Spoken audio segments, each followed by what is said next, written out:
Hello friends, welcome back to the channel. मेरा नाम है रमेश और आप देख रहे हो आपका अपना चैनल द नॉलेज रेस।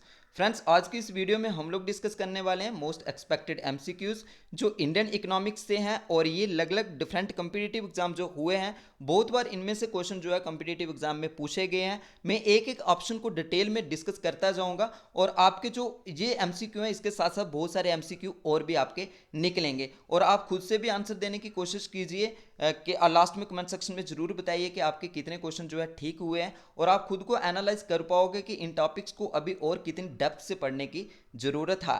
एक बार आप नीचे डिस्क्रिप्शन चेक कर लें, यहाँ पे बहुत सारी प्लेलिस्ट का लिंक नीचे हमने डिस्क्रिप्शन में दिया हुआ है। जो अभी तक हमने वीडियोस अपलोड किए हैं, लगभग 200 के आसपास वीडियो अभी तक हमने अपलोड किए हैं, जो आपके डिफरेंट कम्पिटिटिव एग्जाम जो अपकमिंग है, जेके एसएसबी के हैं, पीएससी के हैं, तो इनमें आपके लिए हेल्पफुल रहेंगे। तो आइए फर्स्ट क्वेश्चन देखते हैं।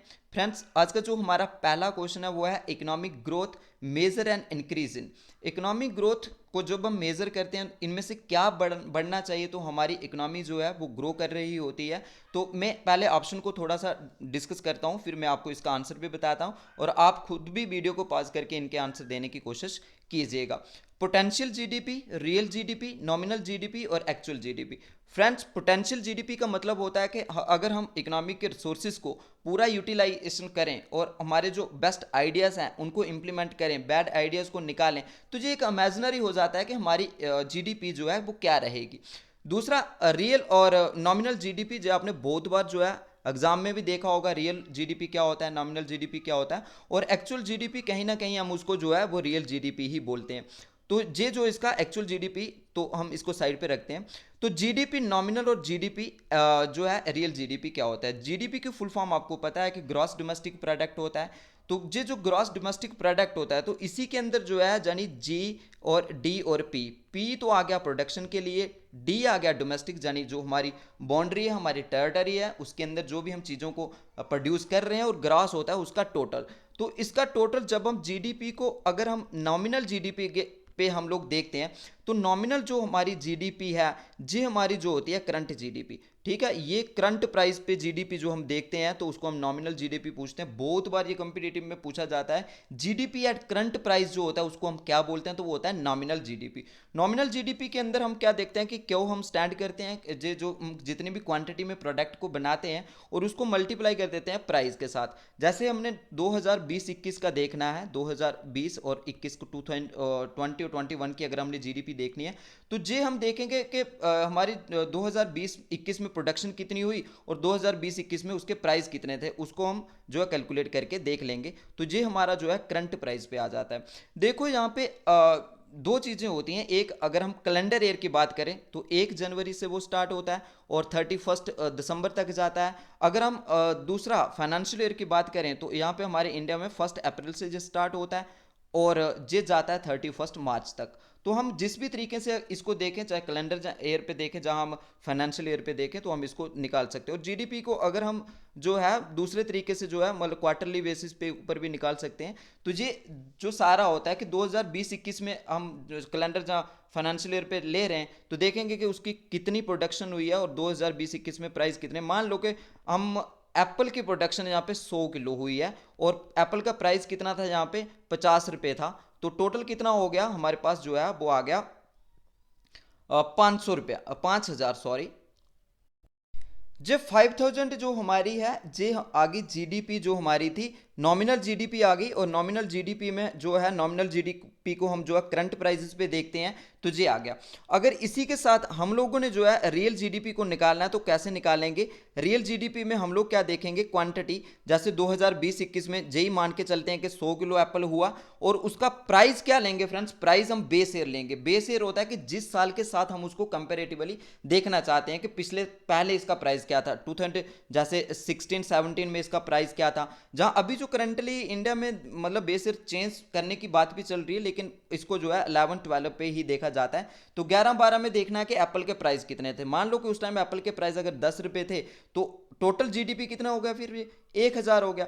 तो आप देख सकते हो कि 1,000 जो है हमारा रियल जीडीपी आया, नॉमिनल के अंदर जो हमारा 5,000 आ गया था। तो ये भी कभी पूछ लेते हैं कि रियल जीडीपी बड़ा होता है कि नॉमिनल जीडीपी बड़ा होता है। फ्रेंड्स, हमेशा नॉमिनल जीडीपी जो है वो हमारा बड़ा आता है रियल जीडीपी से। और रियल जीडीपी जो है वो इन्फ्लेशन के साथ एडजस्टेड होता है। ये भी बहुत बार क्वेश्चन पूछते हैं कि इन्फ्लेशन के साथ जो एडजस्टेड जीडीपी होता है तो वो कौन सा होता है, तो वो हम जो है उसका आंसर रियल जीडीपी लिख सकते हैं, क्योंकि रियल जीडीपी जो है इन्फ्लेशन के साथ एडजस्टेड होता है। तो इसको हम रियल जीडीपी को कांस्टेंट प्राइस पे भी बोलते हैं, जीडीपी एट कांस्टेंट प्राइस भी बोलते हैं, क्योंकि इसमें प्रीवियस ईयर बेस ईयर के प्राइस को उठाया जाता है और करंट ईयर के प्रोडक्शन को उठाया जाता है। Base year price multiply current year production, जो जीडीपी आता है, जो हमारा जीडीपी एट कांस्टेंट प्राइस पे आता है। तो क्वेश्चन था हमारा कि जीडीपी की अगर इकोनॉमी की ग्रोथ को हमने मेजर करना है तो इसमें से क्या इंक्रीज होना चाहिए फ्रेंड्स, इसका आंसर जो है वो रियल जीडीपी है। होपफुली कि जे आपके बहुत सारे ऑप्शन और भी क्लियर हुए होंगे, करंट प्राइस क्या होता है, कांस्टेंट प्राइस क्या होता है, नॉमिनल रियल क्या होता है, तो ये सारा क्लियर हुआ होगा।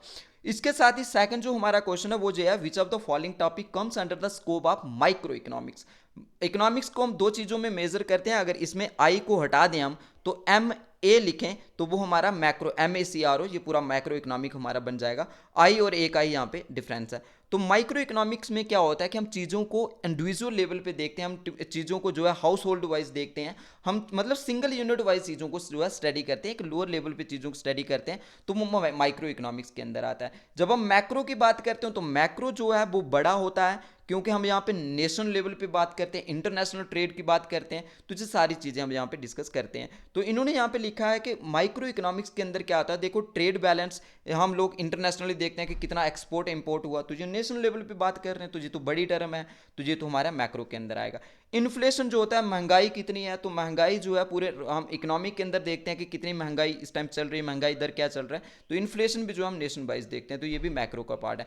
उसके बाद अनएम्प्लॉयमेंट हम पूरे देश के अंदर देखते हैं कि अनएम्प्लॉयमेंट रेट कितना है, कितना युवा पढ़ा लिखा है, उसको कितना बेरोजगार बैठा हुआ है, तो ये भी हम वहाँ पे ब्रॉडर लेवल पे देखते हैं, तो ये मैक्रो की टर्म है। तो यहाँ पे जो डिमांड एंड सप्लाई है, किसी प्रोडक्ट की डिमांड एंड सप्लाई हो सकती है, तो ये हमारी जो है जो वो किसके अंदर आती है, माइक्रो के अंदर आती है, तो ये इसका राइट आंसर है। अगर इसके साथ एग्रीगेट लगा दिया जाए, ठीक है, याद रखना है एग्रीगेट, एग्रीगेट जो होता है टोटल होता है, तो एग्रीगेट शब्द का जब हम यूज करते हैं तो वो हमारा फिर मैक्रो का बन जाता है। अगर यहाँ पे एग्रीगेट डिमांड एंड सप्लाई लिखा होता है तो वो भी फिर मैक्रो का पार्ट हो जाता है। तो यहाँ पे सिंगल डिमांड एंड सप्लाई की बात कर रहे हैं, तो जो हमारा जो है इसका राइट आंसर जो है वो माइक्रो के अंदर ही यही आता है, डिमांड एंड सप्लाई आता है, ठीक है। नेक्स्ट क्वेश्चन जो आपका है, as a factor of production capital refers to the purchase of goods made with the money in production, which of the following is not an example of capital। पहले आपको capital को समझना होगा, capital क्या होता है। कैपिटल होता है जो भी आप पैसा बिजनेस में इन्वेस्ट करते हो, किसी भी बिजनेस को स्टार्ट करने के लिए, उसमें आप जो है पैसा, यानी उसमें आप मनी जो लगाते हो, पैसा भी लगाते हो, इसके साथ साथ आप जो है फर्नीचर जो उसमें ऐड अप करते हो, जहाँ और भी दूसरे जो भी स्टॉक वगैरह आप खरीदते हो, तो वो आपका पूरा कंबाइंड नेम उसका कैपिटल है। जो भी आपने एक पैसा बिजनेस को स्टार्ट करने के लिए लगाया, आपने वहाँ पे बिल्डिंग ली, आपने वहाँ पे लैंड ली, आपने फर्नीचर लगाया, आपने कुछ पैसा भी जो है इन कैश इन हैंड आपने रखा, तो कंबाइंड नेम उसका जो है कैपिटल आता है। तो इसमें से उन्होंने लिखा है कि as a factor of production, जब आप कोई भी प्रोडक्शन कर रहे हो तो capital refers to the purchase of goods with the money. जो भी आप पैसों से परचेज करते हो, मतलब गुड्स को खरीदते हो, तो इनमें से कौन सी एग्जांपल जो कैपिटल के अंदर नहीं आता है। एक चीज हमेशा याद रखना है, अगर आप बिजनेस के ओनर हो तो बिजनेस आपके लिए अलग है और ओनर उसके लिए अलग है। क्योंकि अगर आप एक शॉप खोलते हो तो आप चाहते हो कि जो आपकी शॉप है, जो भी पैसा आपने वहां पे लगाया है, तो वो आपको शॉप वापस करके दे दे, क्योंकि आपका वो बिजनेस चले और आपको वो पैसा भी रिकवर हो जाए और प्रॉफिट भी हो जाए। यानी वो शॉप के लिए एक लाइबिलिटी है, जो आप कैपिटल बिजनेस में लगाते हो वो बिजनेस के लिए एक लाइबिलिटी है, इंटरनल लाइबिलिटी है, क्योंकि ओनर को जो उसने पैसा देना है। एक्सटर्नल लाइबिलिटी होती है, एक शॉप चलाने के लिए आपने लोन जो है बैंक से ले लिया है, किसी फ्रेंड से उधार लेके पैसा लगा लिया, तो वो आपकी एक्सटर्नल लाइबिलिटी है इस बिजनेस के लिए। इंटरनल होती है जो इसने ओनर को पैसा वापस देना है। तो यहाँ पे हम लोग देखते हैं कि कैपिटल क्या होती है। देखो यहाँ पे हम लोग लिख रहे हैं कि personal vehicle used to transport family, तो क्या इसका है इंडस्ट्रियल एंड कमर्शियल बिल्डिंग। बिल्कुल ये सही है कि आपने बिजनेस के लिए कोई भी बिल्डिंग खड़ी की है, कोई इंडस्ट्री आपने यूज मतलब बनाई है उस पैसे से, तो ये इसका ऑप्शन है। डेस्क चेयर जो भी आपने वहाँ पे लगाए हैं, ये भी बिजनेस पॉइंट ऑफ व्यू से लगाए हैं, तो ये भी इसका आंसर है। Tractor purchased for the farming, अगर आपने आपका एग्रीकल्चर का बिजनेस है और वहाँ पे आपने ट्रैक्टर को खरीदा है कि उस एग्रीकल्चर को चलाने के लिए, तो वो भी आपका वो है कि कैपिटल है, क्योंकि आपने उसमें इन्वेस्टमेंट की है। बट पर्सनल व्हीकल नहीं है इसका आंसर। पर्सनल व्हीकल जो है वो बिजनेस के लिए कोई भी मतलब उस तरीके का वो आपकी कैपिटल नहीं है कि जो आपने पर्सनल व्हीकल रखी है यूज टू ट्रांसपोर्ट फैमिली को ले जाने के लिए। तो ये इसका राइट आंसर है, क्योंकि ये जो है बिजनेस पॉइंट ऑफ व्यू से आपने इन्वेस्टमेंट नहीं की है और ये आपकी कैपिटल नहीं है। उसके बाद आ गया coal can be used in electricity generation, steel production and cement manufacturing. Coal का यूज होता है अलग अलग जगहों पे, जैसे इलेक्ट्रिसिटी को बनाने के लिए, स्टील की प्रोडक्शन करने के लिए, सीमेंट की प्रोडक्शन करने के लिए। तो जो डिमांड है इसकी कोल की, the rise in demand for steel production lead to the shortage of supply in coal for other field. This is an example of which type of the demand. देखो, अगर हम लोग क्या करते हैं, स्टील की प्रोडक्शन को बढ़ाते हैं, तो इसका मतलब क्या है कि वहां पे कोल का ज्यादा यूज कर रहे हैं। The rise in demand for steel production lead to the shortage of supply of the coal for other field. दूसरी चीजों के लिए कोल की कमी हो जाएगी, जैसे हम यहाँ पे इलेक्ट्रिसिटी के लिए भी कोल का यूज कर रहे थे, और इसके साथ साथ हम लोग जो है सीमेंट मैन्युफैक्चरिंग में भी कोल का यूज कर रहे थे। तो यहाँ पे इलेक्ट्रिसिटी और सीमेंट के लिए कोल की कमी हो जाएगी, क्योंकि हम ज्यादा कोल किसके लिए यूज कर रहे हैं, स्टील के प्रोडक्शन के लिए यूज कर रहे हैं। तो ये किस टाइप की डिमांड है कोल की, ये आपको दिखाना है। देखो, कंपिटिटिव डिमांड जो होता है ना, कंपिटिटिव डिमांड के अंदर जो है हम सब्स्टिट्यूट को देखते हैं। भाई, अगर आप टी पी रहे हो, तो आपको अगर टी महंगी लग रही है तो आप कॉफी पियोगे, ठीक है। तो ये आपकी कंपिटिटिव डिमांड में होती है, जो आप अल्टरनेट सब्स्टिट्यूशन पे चले जाते हो। दूसरा आता है आपके पास कि जॉइंट डिमांड और कंपोजिट डिमांड और फिर ड्राइव्ड डिमांड।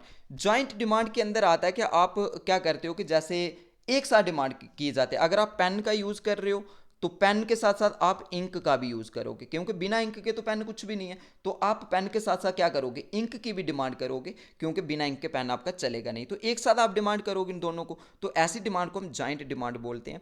और उसके बाद तीसरी जो है ड्राइव्ड डिमांड। ड्राइव्ड डिमांड क्या होती है फ्रेंड्स, अगर आपने एक पेन बनाना है, और इस पेन बनाने के लिए आपका जो फाइबर का यूज हो रहा है, आपका जो मेटल का यूज हो रहा है, इसमें जो आप फाइबर यूज कर रहे हो, इसमें आप जो मेटल यूज कर रहे हो, इसमें आप जो इंक यूज कर रहे हो, तो ये सारे जो रॉ मटेरियल आप इस पेन को बनाने के लिए यूज कर रहे हो, तो ये आपकी जो है ड्राइव्ड डिमांड है। मतलब उस प्रोडक्ट को बनाने के लिए उसके साथ साथ और जो रॉ मटेरियल उस प्रोडक्ट को बनाने के लिए चाहिए। तो ये जो डिमांड यहाँ पे जो पूछ रहे थे कि कोल की डिमांड जो है सब प्रोडक्ट के लिए है, तो वो किस टाइप की डिमांड है, तो उसे हम कंपोजिट डिमांड बोलते हैं, जिसका राइट आंसर है कंपोजिट डिमांड।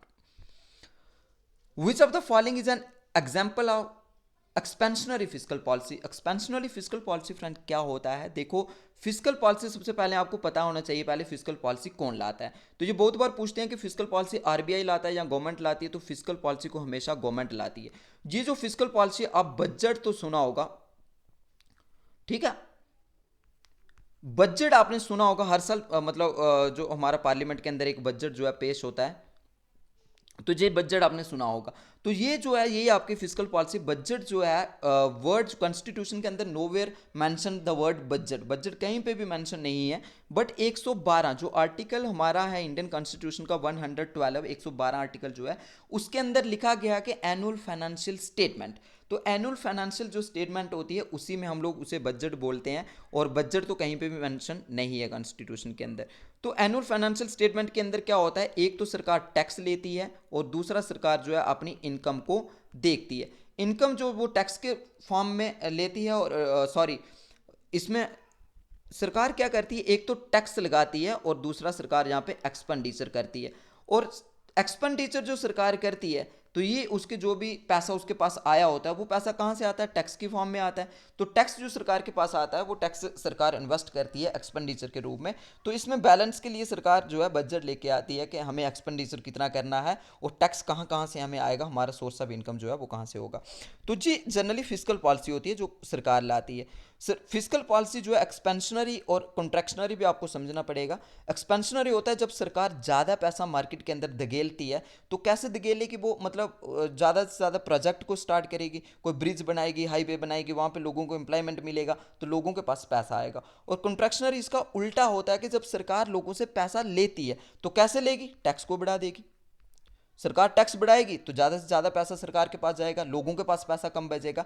तो यहाँ पे हमने एक्सपेंशनरी को देखना है, क्योंकि एक्सपेंशनरी होता है कि जब पैसा मार्केट के अंदर ज़्यादा जाता है, लोगों को एम्प्लॉयमेंट मिलता है, पैसा आता है, तो लोग क्या करते हैं, उस पैसे को इन्वेस्ट करते हैं, तो जनरली हमारी इकनॉमी जो है ग्रो करती है। और वहाँ पर जब ज़्यादा पैसा होगा तो डिमांड भी ज़्यादा होगी, डिमांड ज़्यादा होगी तो इन्फ्लेशन भी आएगी। ये भी आपको इसके साथ देखना पड़ेगा, क्योंकि चीज़ों के डिमांड बढ़ेगी तो प्राइस चीज़ों के बढ़ जाएंगे।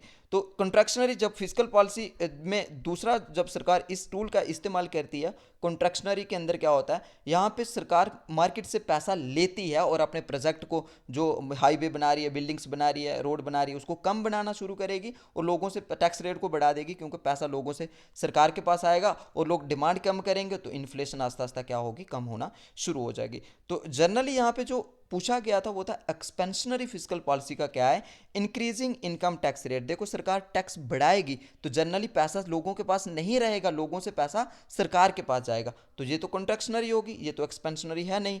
उसके बाद डिक्रीजिंग टैक्स रेट, सरकार जब टैक्स रेट को कम करेगी तो लोगों के पास ज़्यादा जाएगा, तो यही इसका जो है राइट आंसर है, क्योंकि डिक्रीज टैक्स रेट जब सरकार करेगी तो वो पैसा लोगों के पास ज़्यादा जाएगा, जिसमें एक्सपेंशनरी फिजिकल पॉलिसी के रूप में उसे देखा जाएगा। डिक्रीजिंग ट्रांसफर पेमेंट, ये भी मैं आपको बता देता हूँ, इसका राइट आंसर जो है वो सेकंड पार्ट ही है। ट्रांसफर पेमेंट क्या होता है कि जो सरकार जैसे स्कॉलरशिप दे दिया, जहाँ पे सरकार ने पेंशन दे दी, कोई भी इन्वेस्टमेंट नहीं होती है जनरली, वो मतलब एक सोशल वेलफेयर स्कीम्स के अंदर आता है। तो ट्रांसफर पेमेंट जब सरकार कम कर देती है तो इसका मतलब लोगों को पेंशन भी कम मिल रही है और लोगों को स्कॉलरशिप भी कम मिल रहा है। तो इस टाइप की जब चीज़ें कम मिलती हैं तो सरकार के पास पैसा ज़्यादा रहता है, लोगों के पास तब भी पैसा कम रहता है, और ये भी किसकी एक एग्जाम्पल है, कॉन्ट्रैक्शनरी फिजिकल पॉलिसी की। तो एक्सपेंशनरी पूछा था, टैक्स रेट को जब सरकार कम करेगी तो लोगों के पास ज़्यादा पैसा जाएगा, ये इसका राइट आंसर है, ये तो है नहीं इसका। ठीक है, आगे वाला जो क्वेश्चन है, which of the following is incorrect with respect to the role of RBI. RBI जो है ये हमारा क्या लाता है, मॉनेटरी पॉलिसी को लाता है। मॉनेटरी पॉलिसी के अंदर पूरा रिजर्व बैंक ऑफ इंडिया जो है वो अपेक्स बैंक है कंट्री का, जितने भी बैंकिंग सिस्टम है वो सारा उसी के अंदर आता है, और ये भी एक मॉनेटरी पॉलिसी को लाता है। ये भी बहुत बार क्वेश्चन पूछा जाता है कि मॉनेटरी पॉलिसी कौन लाता है, भाई मॉनेटरी पॉलिसी जो है वो हमारा लाता है आरबीआई लाता है। इसके अंदर जो है वो टैक्स जो है टैक्स को नहीं डिसाइड कर रहे, वो इंटरेस्ट रेट को डिसाइड करता है कि जैसे आप बैंक से लोन लोगे तो आपके कितने परसेंट लोन मिलेगा, जब पैसा आप बैंक में जमा करवाओगे तो बैंक आपको कितने परसेंट जो है इंटरेस्ट रेट देगा, आरबीआई से बैंक पैसा लेंगे तो कितने परसेंट में मिलेगा, जब आरबीआई बैंकों से पैसा लेगा तो उसमें कितने इंटरेस्ट परसेंट का इंटरेस्ट रेट देगा। तो ये पूरा repo rate, reverse repo rate, CRR, जो सारे टॉपिक अगर जितने भी मैंने अभी डिटेल में डिस्कस मैं कर रहा हूँ, अगर आप इनके ऊपर वीडियो चाहते हो तो आप कमेंट सेक्शन में जरूर बताइएगा किस किस टॉपिक के ऊपर, तो हम कोशिश करेंगे कि इन टॉपिक्स को डिटेल में आपको पढ़ा लें। तो यहाँ पे जो है ये जो बताया जा रहा है कि इनकरेक्ट क्या है, देखो RBI release the financial stability report, बिल्कुल सही आंसर है। फाइनेंशियल स्टेबिलिटी रिपोर्ट मतलब कितना पैसा मार्केट के अंदर है, कितनी इन्फ्लेशन है, कितना पैसा मार्केट से वापस बैंकों में लाना है, तो ये सारी वो स्टेबिलिटी रिपोर्ट जो है वो रिलीज करेगा।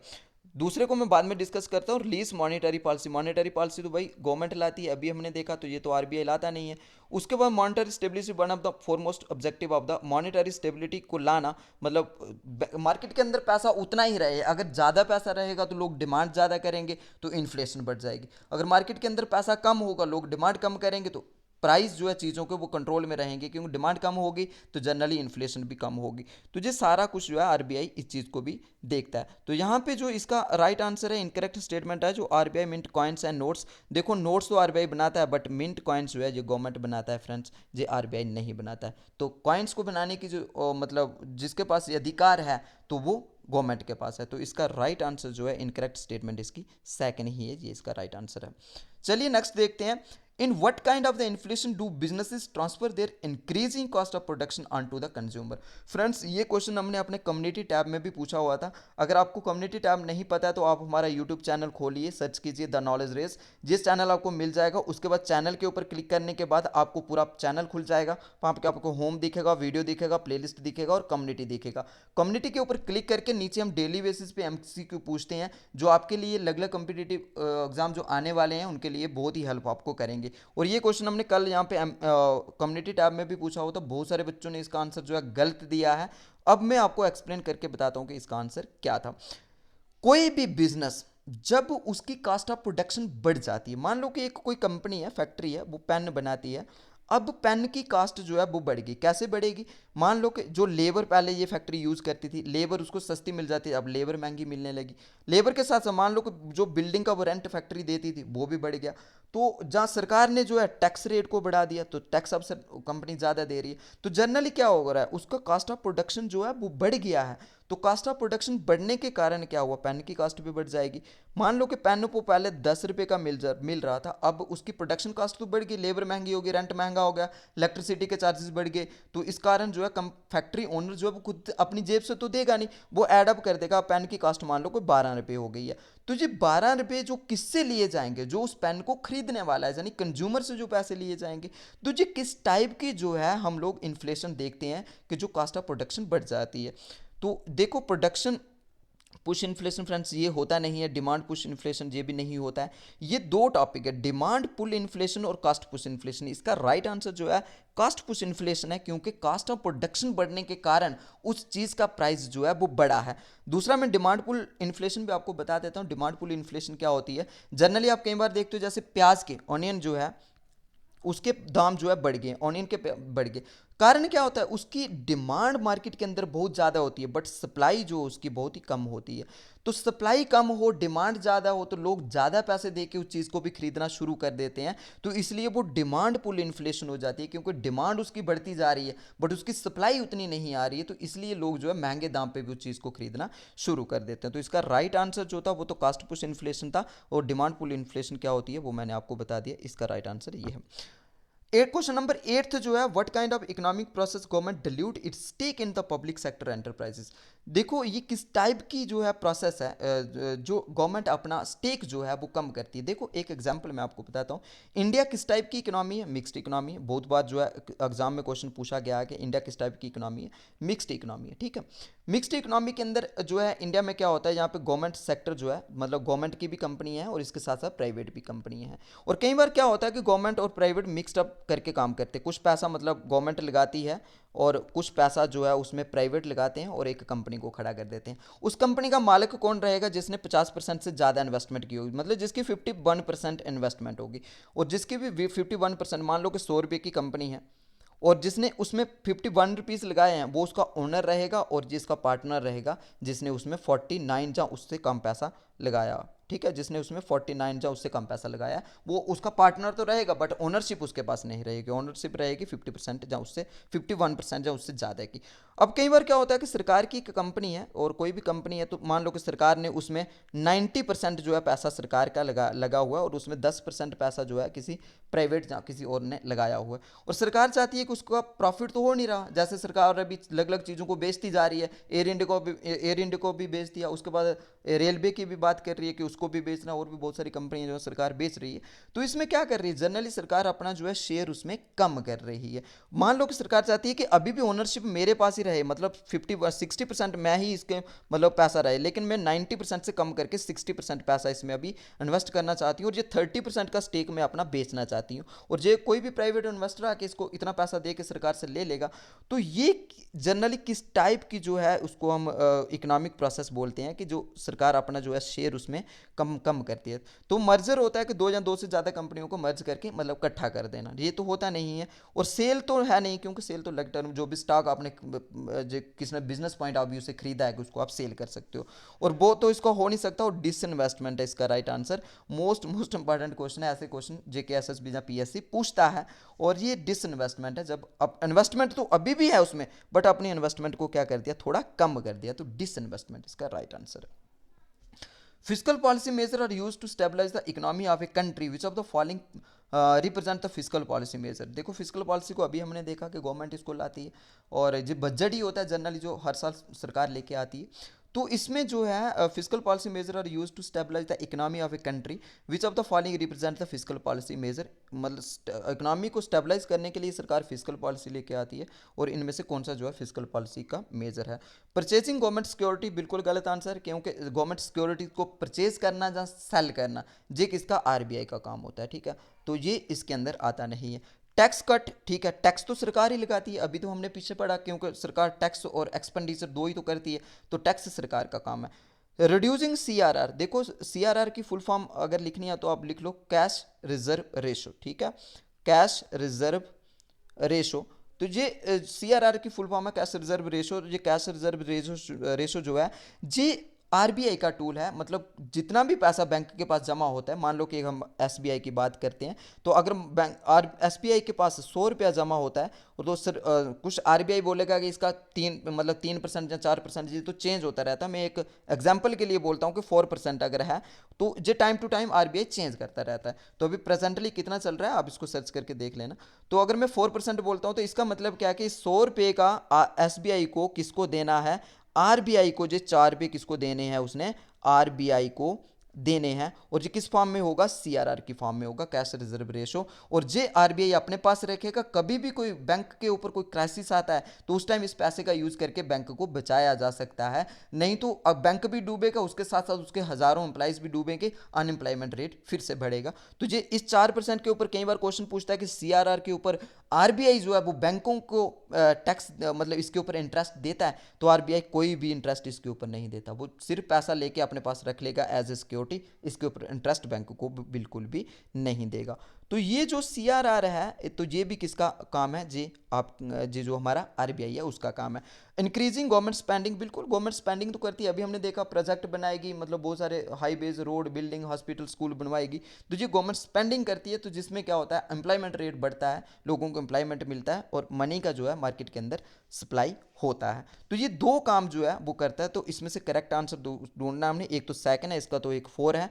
ये दो जो है फिजिकल पॉलिसी के मेजर हैं, तो सेकंड और 4 मतलब सी इसका राइट आंसर है। जिसमें टैक्स कट ये भी सरकार, मतलब एक सरकार ही लाती है फिजिकल पॉलिसी के अंदर, और स्पेंडिंग भी जो है वो सरकार ही करती है।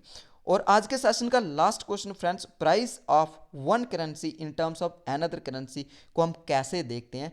एक करेंसी का प्राइस दूसरे करेंसी के प्राइस के कंपैरिजन में हम उसे कैसे देखते हैं। जैसे $1 है और $1 इंडिया में कितनी उसकी वैल्यू है, जैसे नियर अबाउट ये भी कम ज़्यादा होता रहता है, लेकिन मैं एक मान के चलता हूँ कि 75 है। तो $1 यूएसए का और इंडिया में उसकी कितनी वैल्यू है, 75 है। तो ये जो है ये होता है एक करेंसी का दूसरे करेंसी के कंपैरिजन में क्या प्राइस है उसका। ठीक है, तो इसका आंसर जो है वो है एक्सचेंज रेट बोलते हैं, जिसका राइट आंसर है। तो एक्सचेंज रेट जो है ये एक प्राइस का, एक करेंसी को दूसरी करेंसी के कंपैरिजन में हम जो है देखते हैं। तो फ्रेंड्स ये था पूरा का पूरा लेक्चर। होपफुली ये लेक्चर आपको पसंद आया होगा। अगर पसंद आया तो अपने फ्रेंड्स के साथ भी जरूर शेयर कीजिए और उनको भी ये बेनिफिट हो। और इनमें से कोई भी टॉपिक अगर आप डिटेल में चाहते हो तो नीचे कमेंट सेक्शन में जरूर बताएं। और आपको ये सेशन कैसा लगा इसको लाइक करें और कमेंट में भी जरूर पाएं। Thanks for watching. मिलते हैं अगले किसी और टॉपिक के साथ किसी और वीडियो में। Thank you.